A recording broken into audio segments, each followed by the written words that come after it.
اعوذ باللہ من الشیطان الرجیم بسم اللہ الرحمن الرحیم نحمدہ ونصلی علی رسولہ الکریم والمہدی الموعود العظیم اما بعد السلام علیکم ورحمۃ اللہ وبرکاتہ۔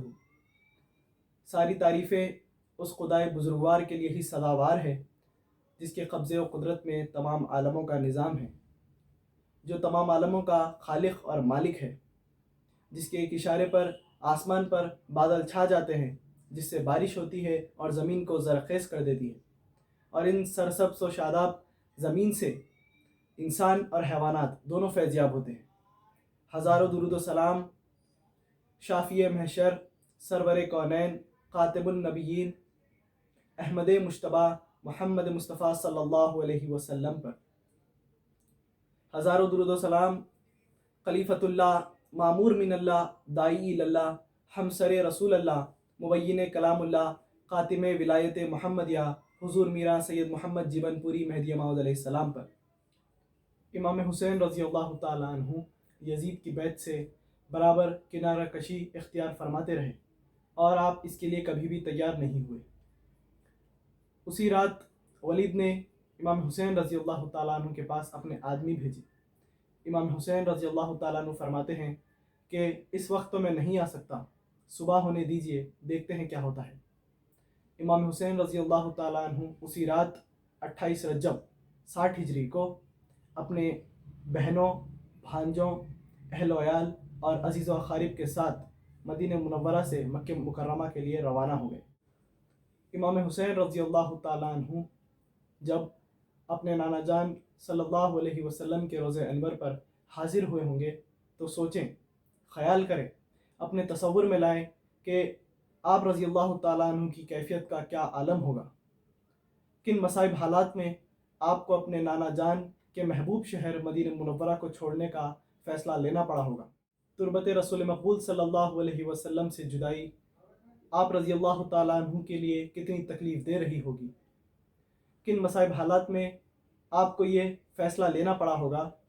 ہم اگر ان تمام باتوں کا ہم جائزہ لیں تو یقیناً وہ تمام لوگ جو امام حسین رضی اللہ تعالیٰ عنہ اور دیگر اہل بیت اطہار کو ان مصائب میں ڈالنے کے قصوروار ہوں گے، ان کے لیے ہماری زبان سے صرف لعنت کے علاوہ دوسرا کوئی لفظ ادا نہیں ہو سکے گا۔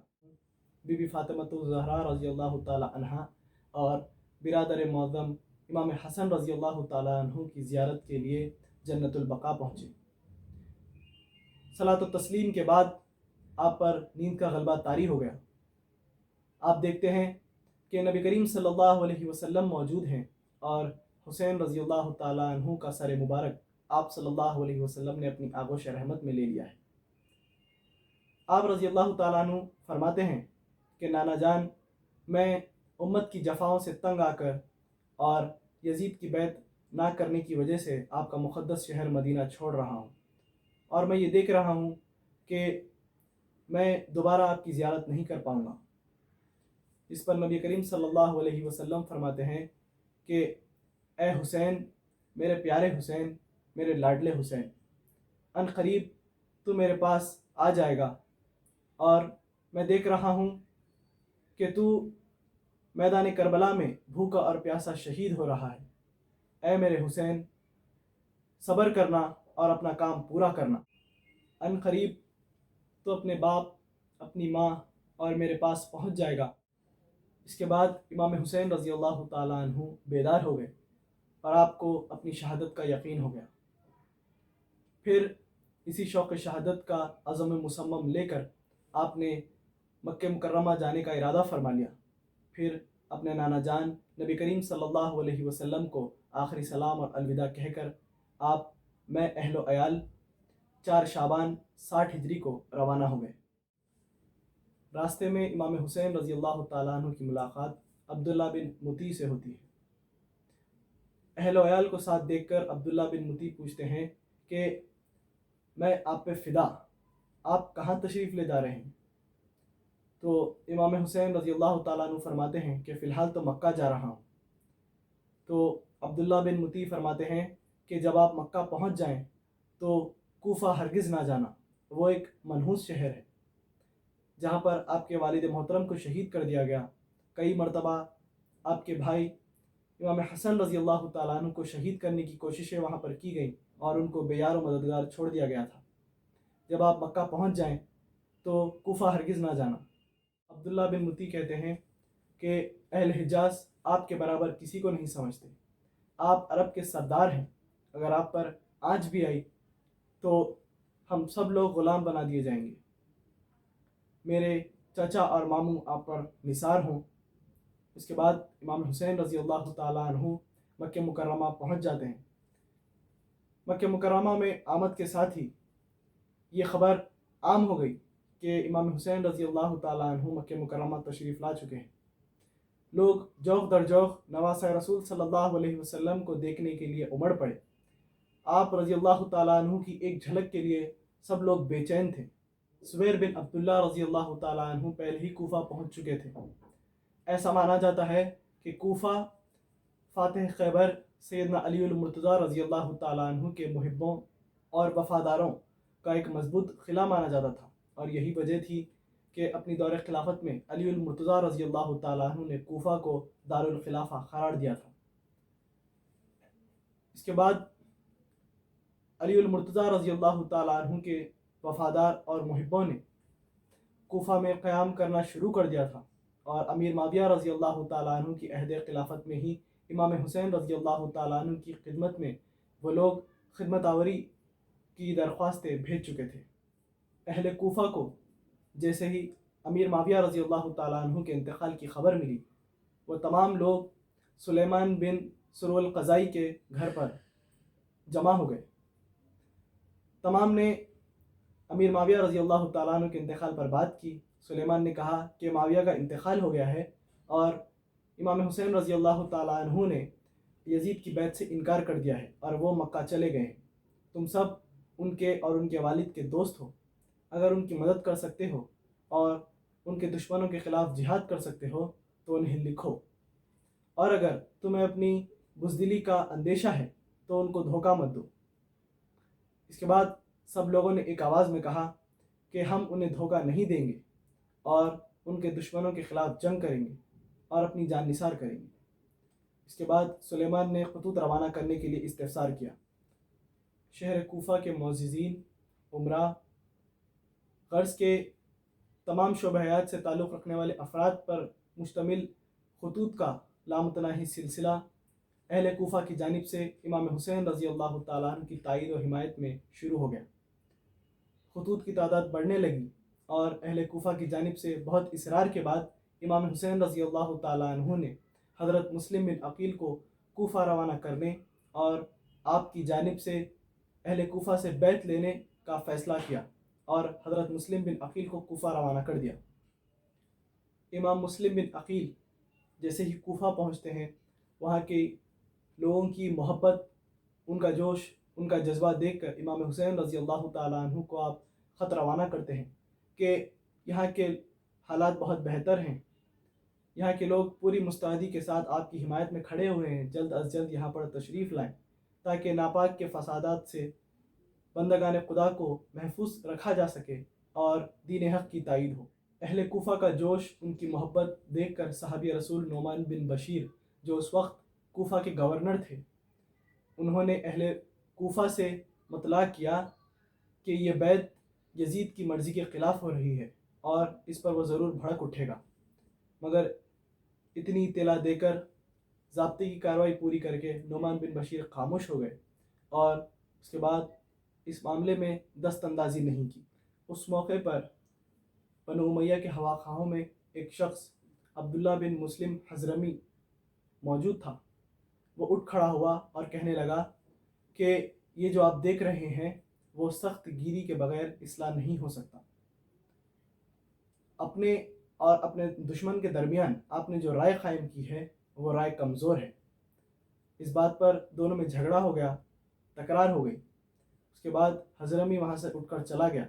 اس نے یزید کو مکتوب لکھ دیا کہ مسلم بن عقیل کوفہ میں موجود ہیں اور امام حسین رضی اللہ تعالیٰ عنہ کے لیے بیعت لے رہے ہیں۔ اس نے لکھا کہ اگر کوفہ چاہتے ہو تو ایک زبردست آدمی کو یہاں پر روانہ کرو جو تمہارے حکم کو